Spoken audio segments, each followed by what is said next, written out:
ಓಂ ಶ್ರೀ ಗುರು ಬಸವಲಿಂಗಾಯ ನಮಃ. ಪ್ರತಸ್ಮರಣೀಯ ಬಸವಾದಿ ಪ್ರಮಥರನ್ನು ಆರಾಧ್ಯ ಗುರುದೇವ ಹಾನಗಲ್ಲ ಕುಮಾರ ಶಿವಯೋಗಿಯನ್ನು ಸ್ಮರಣೆ ಮಾಡಿ ಇವತ್ತು ನಾವೆಲ್ಲ ಶರಣ ಬಂಧುಗಳೇ, ಇವತ್ತು ನಾವು ಹೆಣ್ಣು ಅನ್ನುವಂತಹ ವಿಚಾರವನ್ನು ಶರಣರ ದೃಷ್ಟಿಯಲ್ಲಿ ಮಾತಾಡ್ತಾ ಬರೋಣ.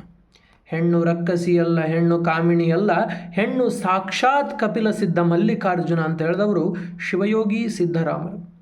ಆ ಒಂದು ಹಿನ್ನೆಲೆಯಲ್ಲಿ ಆಯ್ದಕ್ಕಿ, ಲಕ್ಕಮ್ಮ, ಸಮಗಾರ, ಭೀಮವ್ವ, ಅಕ್ಕ ಮಹಾದೇವಿ, ನೀಲಾಂಬಿಕೆ, ನಾಗಲಾಂಬಿಕೆ ಎಲ್ಲರೂ ಕೂಡ ಅನುಭವ ಮಂಟಪದಲ್ಲಿ ಮೆರೆದಾಡಿರ್ತಕ್ಕಂತಹ ಶಿವಶರಣೆಯರು.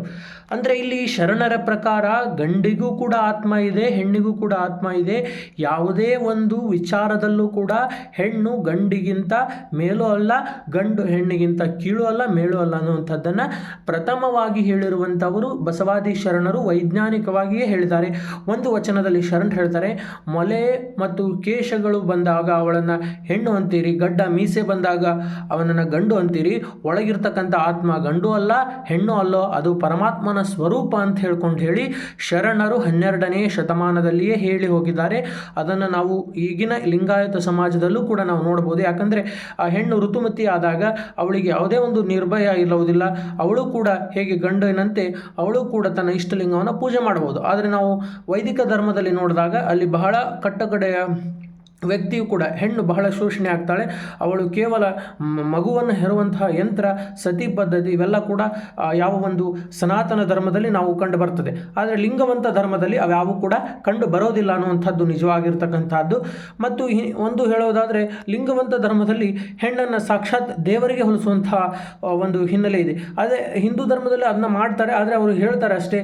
ಮತ್ತು ಅದೇ ಮನಸ್ಮೃತಿ ಏನು ಹೇಳ್ತಾನೆ ಅಂದರೆ, ಹೆಣ್ಣು ಹೌದು, ಅವಳು ದುರ್ಬಲೆ, ಅವಳು ಸಬಲೆ ಅಲ್ಲ, ಅವಳನ್ನು ಗಂಡ ಮತ್ತು ಮಕ್ಕಳು ಮತ್ತು ತಂದೆ ಅವರೇ ನೋಡ್ಕೋಬೇಕು ಅನ್ನುವಂಥ ವಿಚಾರವನ್ನು ಮನುಸ್ಮೃತಿಯಲ್ಲಿ ಹೇಳ್ತಾರೆ. ಇಂಥ ಪಟ್ಟಭದ್ರ ಹಿತಾಸಕ್ತಿಗಳನ್ನು ವಿರೋಧಿಸಿದವರು ಬಸವಾದಿ ಶಿವಶರಣರು. ಜಾತೀಯತೆ, ಅಂಧಕಾರ ಎಲ್ಲವನ್ನೂ ಕೂಡ ಅವರು ವಿರೋಧಿಸಿದರು. ಈಗ ನಾವು ಒಂದು ವಿಚಾರವನ್ನು ತೆಗೆದುಕೊಳ್ಳೋಣ. ನಾನು ಇದನ್ನು ಒಬ್ಬದೇ ವ್ಯಕ್ತಿಯ ಸಲುವಾಗಿ ಮಾತನಾಡ್ತಕ್ಕಂಥದ್ದಲ್ಲ. ಈಗ ಚಂದ್ರಗುತ್ತಿಯಲ್ಲಿ ಒಂದು ಜಾತ್ರೆ ನಡೀತದೆ, ಅಲ್ಲಿ ಹೆಣ್ಣನ್ನು ಬೆತ್ತಲೆಗೊಳಿಸ್ತಾರೆ ಅವರ ಒಂದು ಆಚರಣೆಯಲ್ಲಿ. ಅವರಿಗಿದು ಸರಿಯಾದ ಇರ್ಬೋದು, ಆದರೆ ಗಂಡನ್ನು ಯಾವಾಗಾದರೂ ಬೆತ್ತಲೆಗೊಳಿಸಿರುವಂಥ ಉದಾಹರಣೆಗಳಿದ್ದಾವೆ. ಯಾಕೆ ಅವನಿಗೆ ಮಾತ್ರ ಇವೆಲ್ಲ ಕಾನೂನುಗಳ, ಅವರು ಮಾಡಿರ್ತಕ್ಕಂಥ ಕಾನೂನುಗಳ, ಅದು ಆ ಥರ ಆಗೋದಿಲ್ಲ. ಅದಕ್ಕಾಗಿ ಬಸವಾದಿ ಶರಣರು ಹೆಣ್ಣು ಮಕ್ಕಳನ್ನು ಸಾಕ್ಷಾತ್ ಕಪಿಲ ಸಿದ್ಧ ಮಲ್ಲಿಕಾರ್ಜುನ ಅಂದರೆ ತಿಳ್ಕೊಬೇಕು ನಾವೆಲ್ಲ. ಹೆಣ್ಣಿಗೆ ಯಾವ ಸ್ಥಾನ ಧರ್ಮದಲ್ಲಿ ಇದೆ, ಲಿಂಗವಂತ ಧರ್ಮದಲ್ಲಿ ಅನ್ನೋದನ್ನು ನಾವು ತಿಳ್ಕೋಬೇಕು. ಯಾವುದೇ ಅಸ್ಪೃಶ್ಯತೆ ಯಾವುದೂ ಕೂಡ ಧರ್ಮದಲ್ಲಿ ಇಲ್ಲ. ಏಕೈಕ ಧರ್ಮ ಅದು ಲಿಂಗವಂತ ಧರ್ಮ. ನಡೆ ನುಡಿಗಳು ಶುದ್ಧವಾದ ಧರ್ಮ ಅದು ಲಿಂಗವಂತ ಧರ್ಮ ಆಗಿದೆ. ಯಾಕಂದರೆ ನಾವು ಅನೇಕ ವಿಚಾರದಲ್ಲಿ ನುಡಿಯನ್ನು ನೋಡ್ತೇವೆ, ನಡೆ ಇರೋದಿಲ್ಲ. ಯಾವುದೇ ಒಂದು ಧರ್ಮ ಆಗಿರಲಿ, ನುಡಿ ಇದೆ, ನಡೆ ಇಲ್ಲ. ಅದು ತಗೊಂಡು ಏನು ಮಾಡಬೇಕಾಗಿರ್ತಕ್ಕಂಥದ್ದು, ಶರಣರ ದೃಷ್ಟಿಯಲ್ಲಿ ನಾವು ಹೇಗೆ ಪರಿಪೂರ್ಣ ಆಗ್ತೀವಿ ಅಂದರೆ, ನಾವು ಕಾಯಕ ದಾಸೋಹವನ್ನು ಮಾಡಬೇಕು, ದುಡಿಬೇಕು, ದುಡಿದಿದ್ದನ್ನು ಹಂಚಬೇಕು. ಗುರು ಲಿಂಗ ಜಂಗಮರ ಸೇವೆಯನ್ನು ಮಾಡಿದಾಗ ಮಾತ್ರ ನಾವೆಲ್ಲ ಕೂಡ ಒಂದು ಮುಕ್ತಿಯನ್ನು ಪಡ್ಕೋತೀವಿ ಅನ್ನೋಂಥ ವಿಚಾರವನ್ನು ಬಸವಾದಿ ಪ್ರಮಥರು ಮತ್ತು ಎಲ್ಲರೂ ಕೂಡ ಶರಣ ಧರ್ಮದ ಅನುಯಾಯಿಗಳೆಲ್ಲ ಹೇಳ್ತಾರೆ. ಅದರಲ್ಲಿ ನಾವು ಎಷ್ಟು ಹೇಳಬೇಕಂದ್ರೆ, ಆಯ್ದಕ್ಕಿ ಲಕ್ಕಮ್ಮ ಅವರು ಒಂದು ಕಡೆ ಹೇಳ್ತಾರೆ, ಪೂಜೆ ಧೂಪ ಆರತಿಗಳು ನಿಯಮವಲ್ಲ, ಪರಸ್ತ್ರೀ ಪರಧನವ ಮುಟ್ಟರದಿರುವುದೇ ನಿಜವಾದ ಪೂಜೆ ಕಾಣಿರುವಂಥ ಅವರೇ ಅವಾಗನೇ ಹೇಳಿದ್ದಾರೆ. ಅಂದರೆ ಅವಾಗಿನ ಕಾಲದಲ್ಲಿ ಯಾವ ಒಂದು ಹಿನ್ನೆಲೆ ಇತ್ತು, ಬಸವಾದಿ ಶರಣರು ಏನು ಹೇಳ್ತಾ ಇದ್ರು, ಕಲ್ಲು ದೇವರು ದೇವರಲ್ಲ, ಮಣ್ಣು ದೇವರು ದೇವರಲ್ಲ, ಸಕಲ ಲೋಹಗಳಿಂದ ಮಾಡಿರ್ತಕ್ಕಂಥ ದೇವರು ದೇವರಲ್ಲ, ಕಾಶಿ ರಾಮೇಶ್ವರ ಸೇತು ಬಂದಿರತಕ್ಕಂಥ ದೇವರು ಕೂಡ ದೇವರಲ್ಲ, ಕೇವಲ ತನ್ನನ್ನು ತಾನು ಯಾರೆಂದರಿತಡೆ ತಾನೇ ದೇವ ನೋಡ ಅಪ್ರಮಾಣ ಕೂಡಲ ಸಂಗಮ ದೇವ. ಇದು ಕೂಡ ವಚನ ಹೇಳ್ತದೆ ನಮ್ಮ ಧರ್ಮ ಹೇಗೆ ಹಿಂದೂ ಧರ್ಮದಿಂದ ಸಪ್ರೇಟ್ ಆಗ್ತದೆ ಅಂತ. ಹಿಂದೂ ಧರ್ಮಕ್ಕೆ ಧರ್ಮಗುರು ಇಲ್ಲ, ಆದರೆ ನಮ್ಮ ಧರ್ಮಕ್ಕೆ ಇದೆ. ಅಲ್ಲಮರೆ ಹೇಳ್ತಾರೆ, ಮರ್ತ್ಯಲೋಕದವರೆಗೂ ಬಸವಣ್ಣನೇ ದೇವರು, ನಾಗಲೋಕದವರೆಗೂ ಬಸವಣ್ಣನೇ ದೇವರು, ಬಸವಣ್ಣನೇ ತಂದೆ, ಬಸವಣ್ಣನೇ ತಾಯಿ, ಬಸವಣ್ಣನೇ ಪರಮಯ ಬಂಧು ಎನಗೆ, ವಸುದೀಶ ಕಪಿಲ ಸಿದ್ಧ ಮಲ್ಲಿಕಾರ್ಜುನ, ನಿಮ್ಮ ಹೆಸರಿಟ್ಟ ಗುರು ಬಸವಣ್ಣನಯ್ಯ. ಅಂದರೆ ಬಸವಣ್ಣನನ್ನು ಅವರು ಗುರುವಿಗೆ ಹೋಲಿಸ್ತಾರೆ. ಯಾಕೆ ಅಂದರೆ ಬಸವಣ್ಣ ಧರ್ಮದ ಕರ್ತೃ.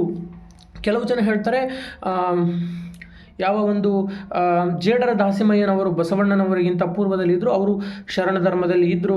ಅವರು ಕೂಡ ಹಿಂದೂ ಧರ್ಮದ ಭಾಗ. ಬಸವಣ್ಣನವರು ಲಿಂಗವಂತ ಧರ್ಮವನ್ನು ಸ್ಥಾಪಿಸಿಲ್ಲ ಅಂತ ಹಾಗಾಗೋಕ್ಕೆ ಸಾಧ್ಯ ಇಲ್ಲ. ಬಸವಣ್ಣನವರ ಕಾಲದಲ್ಲಿಯೇ ಇದ್ದವರು ಮಡಿವಾಳ ಮಾಚಿದೇವರು, ಆಮೇಲೆ ಯಾವ ಜೇಡರ ದಾಸಿಮಾರ್ಯರು ಎಲ್ಲರೂ ಕೂಡ ನಗೆಮಾರೆ ತಂದಿಗಳು ಎಲ್ಲರೂ ಕೂಡ ಧರ್ಮದ ಇದರಲ್ಲಿದ್ದರು. ಹಾಗಾಗಿ ನಾವು ಇವತ್ತು ಶರಣ ಬಂಧುಗಳೇ ಚರ್ಚೆ ಮಾಡಿರ್ತಕ್ಕಂಥ ವಿಷಯ ಏನಪ್ಪ ಅಂತಂದರೆ, ಹೆಣ್ಣು ಮತ್ತು ಗಂಡು ಎರಡೂ ಕೂಡ ಸಮಾನ ವೀರಶೈವ ಧರ್ಮದಲ್ಲಿ, ಲಿಂಗಾಯತ ಧರ್ಮದಲ್ಲಿ. ಇದು ವೀರಶೈವ ಲಿಂಗಾಯತ ಇದು ಕೂಡ ಒಂದು ಪ್ರತ್ಯೇಕನೆ ಆಗ್ತದೆ. ಎರಡೂ ಕೂಡ ಬಹಳ ಸಾಮ್ಯತೆಗಳು ಇಲ್ಲ, ಒಂದಿಷ್ಟು ಸಾಮ್ಯತೆಗಳು ಇರ್ಬೋದು, ಅದರ ಬಗ್ಗೆ ಆಮೇಲೆ ಮತ್ತೆ ಯಾವಾಗಾದರೂ ಮಾತಾಡೋಣಂತೆ. ಒಟ್ಟಾರೆ ಇವತ್ತು ನಾವು ಏನಂದರೆ, ಲಿಂಗವಂತ ಧರ್ಮದಲ್ಲಿ ಸ್ತ್ರೀ ಪ್ರಧಾನವಾದ ಧರ್ಮ ಇದು. ಯಾಕಂದರೆ ಇಲ್ಲಿ ಯಾವರಿಗೂ ಕೂಡ ಸಮಾನತೆ ಅನ್ನೋದು ಬಹಳ ಇದೆ. ಇಲ್ಲಿ 100% ಸಮಾನತೆ ಇರುವ ಏಕೈಕ ಧರ್ಮ ಅದು ಲಿಂಗವಂತ ಧರ್ಮ. ನಮ್ಮ ಧರ್ಮವೂ ಕೂಡ ಕೆಲವು ಪಟ್ಟಭದ್ರ ಹಿತಾಸಕ್ತಿಗೆ ಒಳಗಾಗಿ ನಮ್ಮ ಹೆಣ್ಣು ಮಕ್ಕಳಿಗೂ ಕೂಡ ಇನ್ನೇ ಸ್ವಲ್ಪ, ಬಹಳ ಅಲ್ಲ ಸ್ವಲ್ಪ ಅದು ಏನೋ ಎಫೆಕ್ಟ್ ಆಗಿರಬಹುದು. ಆದರೆ ಲಿಂಗವಂತ ಧರ್ಮದ ದೃಷ್ಟಿಯಲ್ಲಿ ನಾವೆಲ್ಲ ಕೂಡ ಸಮಾನರು ಅಂತ ಹೇಳ್ತಾ, ನನ್ನೊಂದಿಗೆ ಬಂದಿರುವಂತಹ ಎಲ್ಲ ಶರಣ ತಂದೆ ತಾಯಿಗಳಿಗೂ ಶರಣಾರ್ಥಿಗಳು. ಮತ್ತೆ ಮುಂದಿನ ವಿಡಿಯೋದಲ್ಲಿ ಹೊಸ ಚಿಂತನೆಯೊಂದಿಗೆ ಬರೋಣ.